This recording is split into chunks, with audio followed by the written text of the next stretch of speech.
My dear student, মই BTech আসামলৈ তোমালোকক স্বাগতম জনাইছো। আজি তোমালোকৰ মাজলৈ মই চতুৰ্থ শ্ৰেণীৰ পাঠ নম্বৰ 5 গুণীপুত্ৰ নামৰ কবিতাটি মই প্ৰশ্ন আৰু উত্তৰসমূহ লিখি দিছো আলোচনা কৰি পেলাই তোমালোকে চাবা। কবিতাটো লিখিছে বলদেৱ মহন্ত। গুণীপুত্ৰ আৰ্হি প্ৰশ্নমালা। 1 নম্বৰ প্ৰশ্ন কি আছিলে যে কবিতাটি মুখস্থ লিখা। তোমালোকে কি কৰিবা? কবিতাটি ধুনীয়াকৈ মুখস্থ কৰি লিখিবা আৰু ট্ৰাই কৰিবা মাজে মাজে। 2 নম্বৰ কি কৈছে?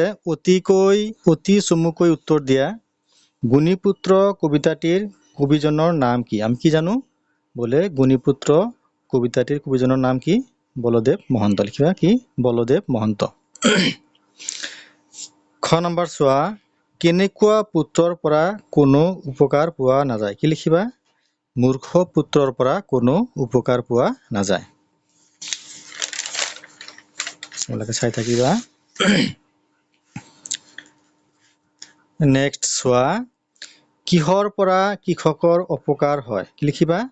শস্য ক্ষেত্ৰত বনৰীয়া বন গজিলে কৃষকৰ অপকাৰ হয়। যদি আমাৰ শস্য ক্ষেত্ৰত যদি কি হয়, বিভিন্ন ধৰণৰ কি অলাগতিয়াল বন দুবৰি বন আজি গজে, তেতিয়া কি হয়?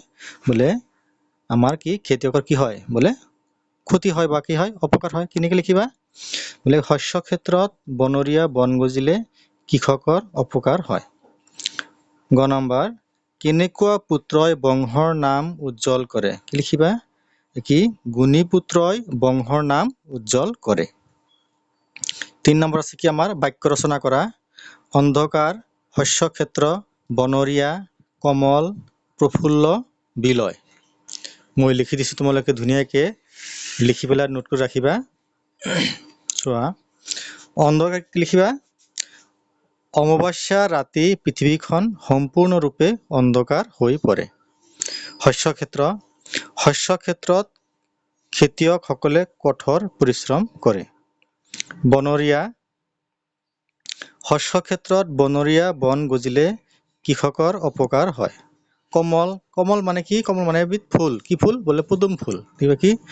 কমল পানী বা বোকাত গজে। তেনেহ'লে কমল মানে কি? বোলে কমল মানে কি? পদুম ফুল। কি? কমল পানী বা বোকাত গজে। প্ৰফুল্ল, মনক সদায় প্ৰফুল্ল ৰাখিবা। বা এনেকৈ লিখিলে হ'ব কি? মনক সদায় কি? প্ৰফুল্লিত কৰি ৰাখিব লাগে। যিটো তোমালোকে সহজ বুলি ভাবা সেইটো লিখিবা। নেক্সট চোৱা, বিলয়। বিলয় মানে কি হোৱা? ধ্বংস হোৱা, নষ্ট হোৱা। কি? জোৰেৰে ভূমিকম্প আহিলে অট্টালিকাসমূহ বিলয় হয়। নেক্সট চোৱা, কি কৈছে? বিপৰীত শব্দ লিখা। অসংখ্য, অগণন, বনৰীয়া, অপকাৰ, শ্ৰেষ্ঠ, অন্ধকাৰ। এইফালে শব্দ লিখিবা, এইফালে বিপৰীত শব্দ লিখিবা। কি লিখিবা? অসংখ্য মানে কি? অসংখ্য মানে কি? বহুতো, তাৰ বিপৰীত কি হ'ব? সীমিত বা কম। অগণন মানে কি? সংখ্যাত বহুত লিখিবা, তাৰ বিপৰীত কি লিখিবা? সীমিত লিখিবা। বনৰীয়া, পোহনীয়া লিখিবা। অপকাৰ, উপকাৰ লিখিবা। শ্ৰেষ্ঠ, নিম্ন লিখিবা। অন্ধকাৰ, পোহৰ লিখিবা। 5 নম্বৰ চোৱা, কি কৈছে? সমাৰ্থক শব্দ লিখা।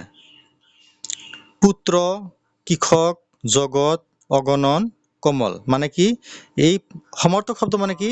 যে এইবিলাক শব্দৰ কি আৰু কি আছে? আৰু বেলেগ বেলেগ শব্দ আছে। পুত্ৰ কি লিখিবা? চোৱা, মই লিখি দিছোঁ। পুত্ৰ মানে কি লিখিবা? পুত্ৰ, সন্তান, আত্মজ বা কি লিখিবা? পুতেক লিখিবা। পুতেক লিখিলেও হ'ব। কি? পুত্ৰ মানে কি লিখিবা? এইফালে শব্দ লিখিবা, এইফালে কি? সমাৰ্থক শব্দ লিখিবা। পুত্ৰ, এইফালে কি লিখিবা? সন্তান, আত্মজ বা কি? পুতেক। যিটো তোমালোকৰ সুবিধা হয় সেইটো লিখিলে হ'ল। কৃষক মানে কি? খেতিয়ক বা কিষাণ। জগত মানে পৃথিৱী বা বিশ্ব ভুৱন। অগণন মানে কি? অসংখ্য। কমল মানে কি? পদুম ফুল। 6 নম্বৰ কৈছে কি বিপৰীত অৰ্থবাচক শব্দ লিখা কি অগণন বিপৰীত কি লিখিবা সীমিত বা কম মূৰ্খ পণ্ডিত বা বিদ্বান আন্ধাৰ বিপৰীত কি লিখিবা পোহৰ শ্ৰেষ্ঠ কি লিখিবা নিম্ন 7 নম্বৰ কি কৈছে উপযুক্ত শব্দৰে খালী ঠাই পূৰ কৰা ঢেঁচ পুত্ৰ যদি এতিয়াই হয় কি লিখিবা গুণী পুত্ৰ যদি এতিয়াই হয় খ নাম্বাৰ এক চন্দ্ৰ জগতাৰ কি হৰে বোলে অন্ধকাৰ হৰে 8 নম্বৰ চোৱা কি কৈছে তলৰ উদাহৰণলৈ চাই খালী ঠাইবোৰত পৰ শব্দটো উপযুক্ত ৰূপত ব্যৱহাৰ কৰি বাক্য কেইটি পুনৰ লিখা মানে কি আমি এই পৰ শব্দৰে কি লিখিব লাগে কি মই কিতাপ পঢ়ো এতিয়া হিমাই দিছে কি হিমাই কেতিয়া ঢেঁচ পঢ়ে কি লিখিম আমি বোলে হিমাই কেতিয়া কিতাপ পঢ়ে তুমি কোন শ্ৰেণীত ঢেঁচ বোলে কি তুমি কোন শ্ৰেণীত পঢ়া ইয়াতে কি দিবা প্ৰশ্নবোধক চিন দিবা গ নম্বৰ তুমি কাইলৈ ঢেঁচ পঢ়িবা বোলে কি তুমি কাইলৈ কি কিতাপ পঢ়িবা ইয়াতে কি লিখিবা প্ৰশ্নবোধক চিন দিবা গ নম্বৰ তেওঁ সাধু কথাৰ কিতাপ পঢ়ি ভাল পায় আছে কি তেওঁ ডেশ কথাৰ কিতাপ পঢ়ি ভাল পায় কি লিখিবা বোলে তেওঁ সাধু কথাৰ কিতাপ পঢ়ি ভাল পায় আশা কৰি বুজিলা নেক্সট চোৱা কি কৈছে তলৰ সৰ্বনাম পদবোৰ ব্যৱহাৰ কৰি একোটিকৈ বাক্য ৰচনা কৰা তেওঁ তেওঁলোক সি সিহঁত মই আমি তই তহঁত এইবিলাক কি সৰ্বনাম পদ এইবিলাক দি কি আমি বাক্য ৰচনা কৰিব লাগে তেওঁৰে কি কৰিবা তেওঁ ভাত খাই আছে কিবা তেওঁলোক পথাৰত কাম কৰি আছে তেওঁলোক মানে কি বহু বচন চোৱা নেক্সট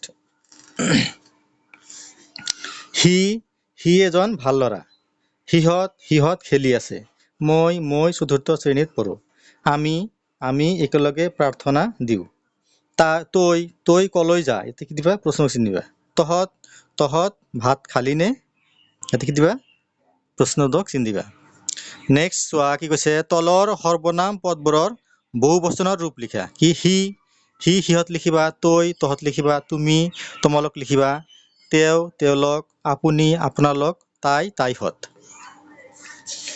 নেক্সট চোৱা কি কৈছে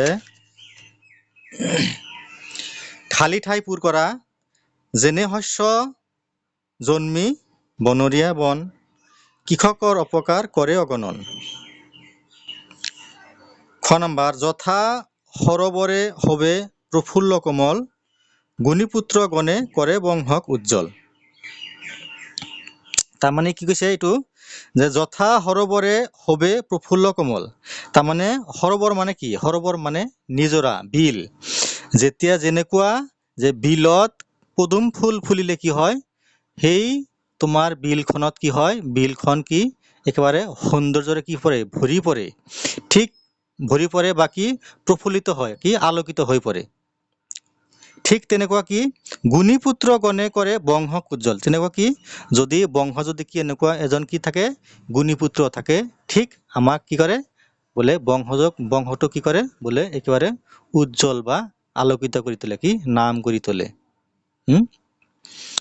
এক চন্দ্ৰে জগতৰ অন্ধকাৰ হৰে অসংখ্য তৰাই তেনে কদাচ নোৱাৰে এক চন্দ্ৰে জগতৰ অন্ধকাৰ হৰে মানে কি এটা চন্দ্ৰই কি পৃথিৱীখনৰ কি কৰে অন্ধকাৰ কি নাইকিয়া কৰি তোলে অসংখ্য তৰাই তেনে কদাচ নোৱাৰে যদিও আকাশত কি আছে অসংখ্য কি আছে তৰা আছে বোলে সেই তৰাবোৰ কি কৰে বোলে কদাচ নোৱাৰে কি কেতিয়াও কি সেই তোমাৰ অন্ধকাৰ কি নাইকিয়া কৰিব নোৱাৰে লাষ্ট চোৱা কি কৈছে গুণীপুত্ৰ কবিতাটিৰ মূল কথা তোমাৰ ভাষাত বুজাই লিখা মই লিখি দিছো ধুনীয়াকে তোমালোকে লিখিবা কি সংখ্যাত বহুত হলেও মূৰ্খ পুত্ৰৰ পৰা একো উপকাৰ পোৱা নাযায় শস্য ক্ষেত্ৰত জন্মা বনৰীয়া বনে কৃষকৰ অনেক অপকাৰ কৰাৰ দৰে মূৰ্খ পুত্ৰই অপকাৰহে কৰে দুষ্ট আৰু মূৰ্খ হৈ জন্মা বহু পুত্ৰই একোটা বংশৰ নাম নোহোৱা কৰে, কিন্তু গুণী পুত্ৰই সৰোবৰৰ শোভাবৰ্ধন কৰি থকা পদুম ফুলৰ দৰে বংশৰ নাম উজ্জ্বল কৰে। সেয়েহে অনেক মূৰ্খ পুত্ৰতকৈ এটি গুণী পুত্ৰই শ্ৰেষ্ঠ। অসংখ্য তৰাই নাশ কৰিব নোৱাৰা ৰাতিৰ অন্ধকাৰ এটি মাথন চন্দ্ৰই দূৰ কৰাৰ দৰে অনেক মূৰ্খ পুত্ৰ থাকিলেও গুণী পুত্ৰইহে এটি বংশক উজ্বলাই তুলিব পাৰে। আশা কৰি বুজিলা।